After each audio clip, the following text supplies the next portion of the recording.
So that first verse is from the point of Kendrick as a 7-year-old being talked down to from his mom. Like his mom is using like fear tactics to get Kendrick to do well in like an authoritarian style of parenting. I mean, really like based where they're living at, like Kendrick is from Compton, which is known to be a violent community. And there's a lot of dangers outside of the household. So this is Kendrick's mother kind of like in a way, trying to protect her son as much as possible because he should be afraid of what's outside, right? Yeah. And then in between the choruses, which I mean, in a way, it's like he ages 10 years every time he sings that chorus. Mm-hmm. 10 years later, then he's reciting his fears from a 17-year-old perspective, where he fears gang violence, police brutality in his neighborhood, just making it out of the streets of Compton alive. Then the song, explains that every 10 years that passes, he grows 10 times more afraid. And then again, at this point, he's 27, and it's what he fears the most is denying like his own success, and that self-doubt will take hold of him, and he'll lose his wealth, and he'll go back to being broke. And in a way, like 27 it's an age that many other iconics have died, when they're 27, including Jimi Hendrix, Amy Winehouse, Kurt Cobain. So I think in a way, as Kendrick as an artist, which, who I would put in the category as these other greats, he's thinking, at 27, this is one of the fears that I have because their life ended at this point.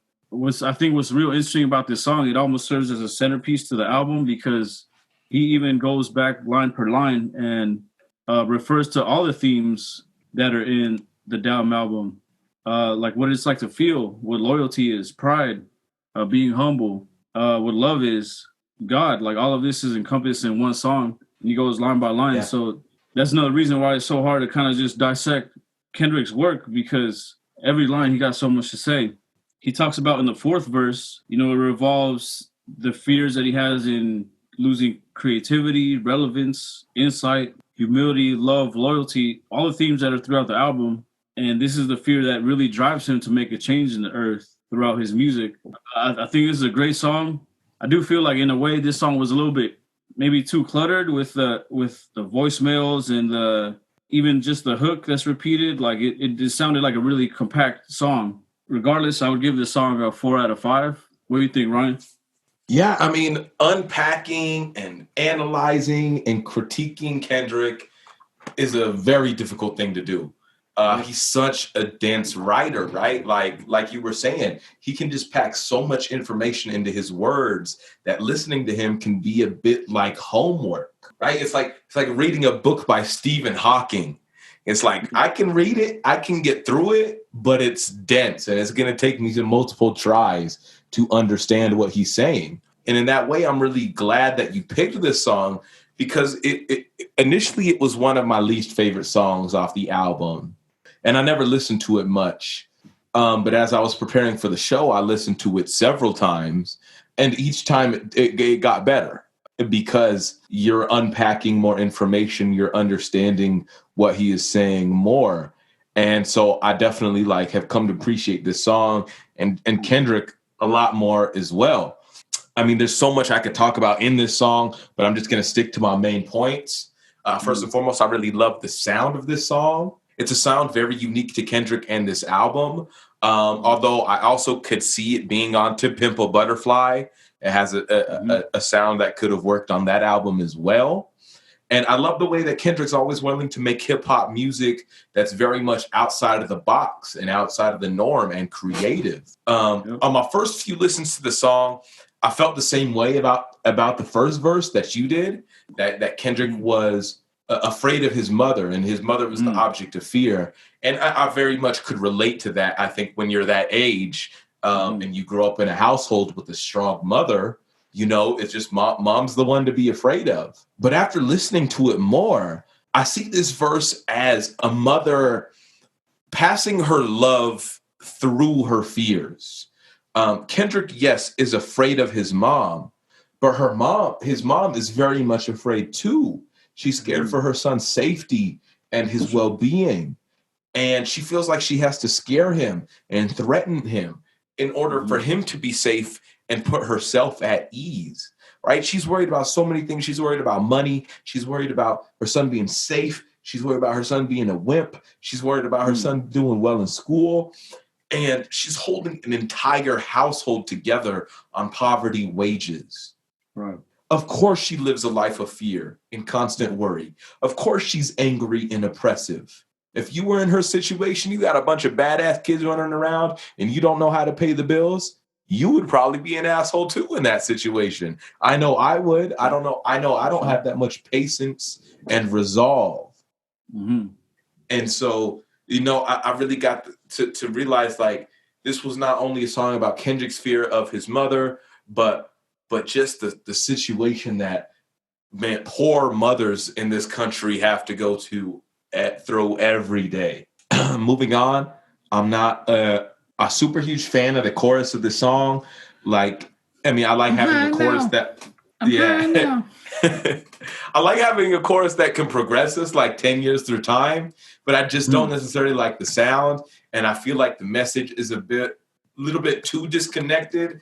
Like the rest of the song is super serious. And then I'm kind of brought out of that seriousness with the chorus. I was thinking in a way, it was like every time this chorus comes into play, I can smoke that fear away. It's like a lot of times you smoke weed to cope, but it does feel disconnected, especially as in like the subject matter in between the verses. He's talking about, getting high and fucking the world, basically, in between each verse. Yeah. And it feels a bit disconnected from the rest of the message of the song, at least to me. And I really think that you summarized like the second, third, and fourth verses of the song very well. They're incredible. And I guess my favorite lines from them were from the fourth verse when he says, I'm talking fear that my humbleness is gone. I'm talking fear that love ain't living here no more. I mean, what excellent things to be afraid of, right? We should all be afraid of being bad people and not being humble. And we should be afraid of losing love in our lives. Yep. But now we need to get to my main issue, my main problem with this song. One of the reasons I never particularly liked it, and even though I like it more now, it's still my song, my issue with this song. Okay, so in this, it has a very problematic racialized theology to me. So let me explain what I mean by that. In the opening segment where Kendrick's cousin is leaving a voicemail on Kendrick's phone, he says, but you have to understand this, man, that we are a cursed people. Deuteronomy 28:28 says, the Lord shall smite thee with madness and blindness and astonishment of heart. And at the end of the song, in the outro where Kendrick's cousin is speaking again, he says, until we come back to these commandments, we're going to feel this way.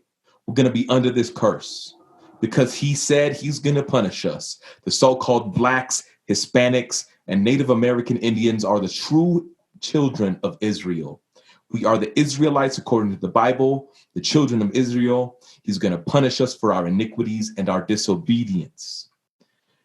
And what it seems to me that Kendrick and his cousin are implying is that we, the non-white people of this earth, are being cursed by God for our sins. And this is why we, in comparison to white people, are living worse off than white people on this earth. And I personally find that offensive because, first and foremost, it suggests that white people are less sinful and less transgressive than us. And that's horseshit to me. We're the same species. We have very minor phenotypical differences, the way that we appear, our skin color, our hair, whatever. But black and brown people are no less sinful than white people.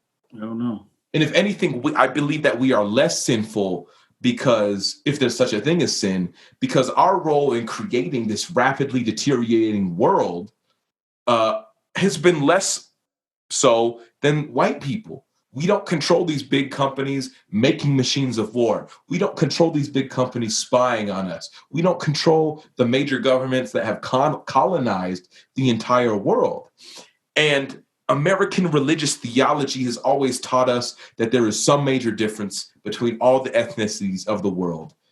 That's nonsense. We may have some cultural differences, but we're the same people.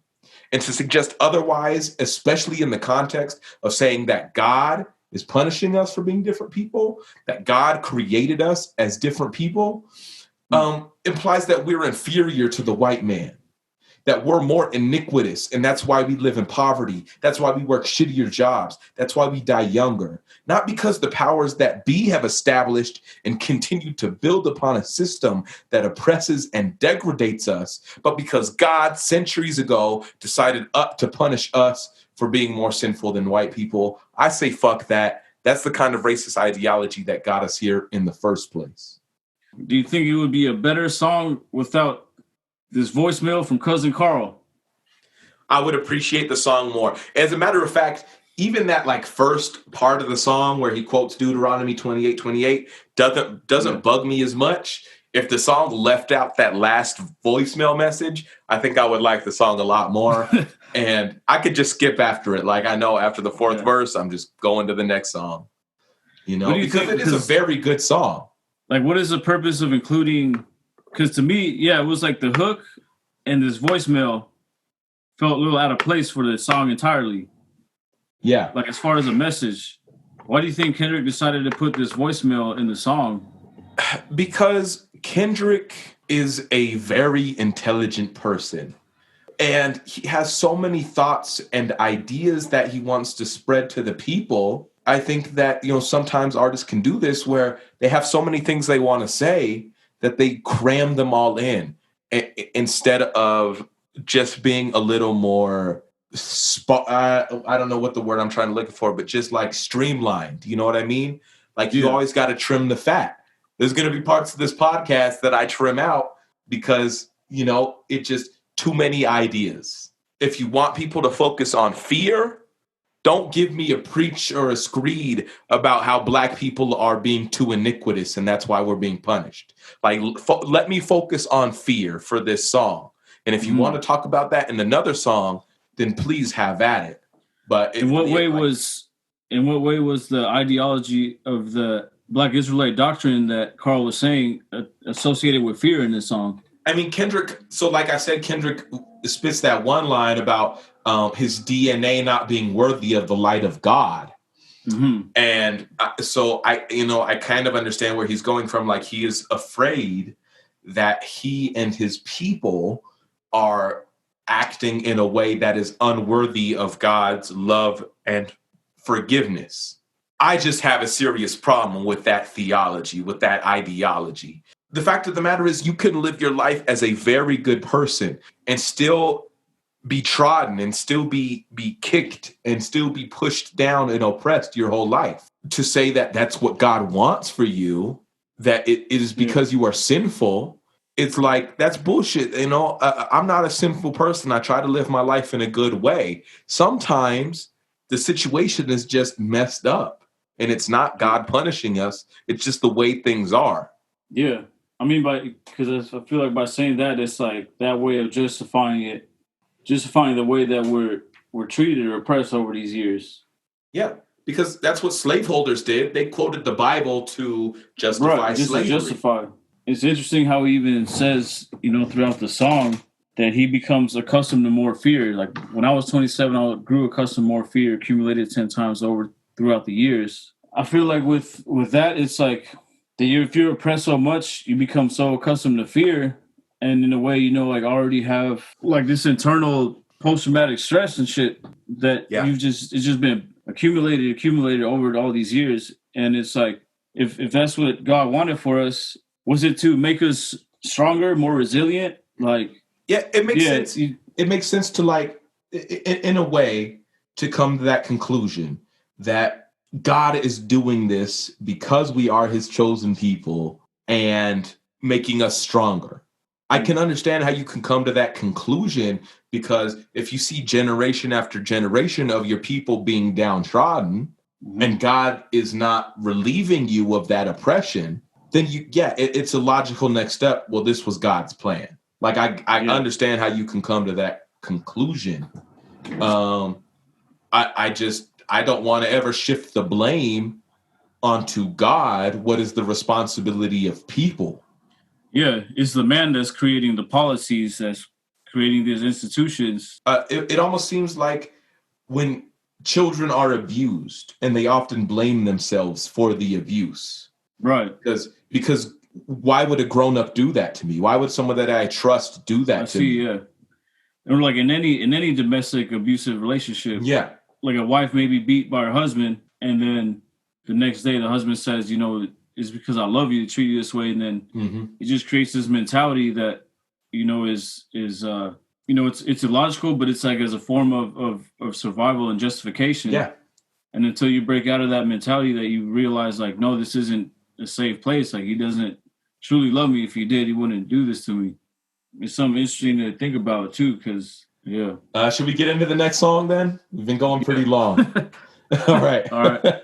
I knew we would go long for this song too. Yeah, it's a song that you just have to talk about forever. So like I said earlier, I believe that fear is like respect, and it must be earned. And I'm sure we've all had experiences in our lives in which we've lost respect, regard for a person or a business or an ideology that we once respected.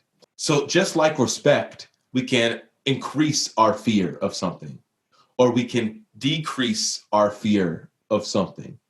Maybe we learn to fear drunk driving more after we see a photo of a terrible accident. Maybe we learn to fear our government more when we see them attacking peaceful protesters. But on the flip side, just like respect, you know, when we decrease our fear in things, we can learn that they're not so harmful. So this song here, No Fear, No More by Madeon off the album Good Faith from 2019 is about overcoming those fears, conquering them, learning that the things that we fear are not as scary as we thought. It's a modern European take on traditional house music. It mixes really nicely with some beautiful instrumentation, especially on the keys. This is No Fear No More by Madeon. A great way to end the episode. I'm giving it 4 out of 5 stars.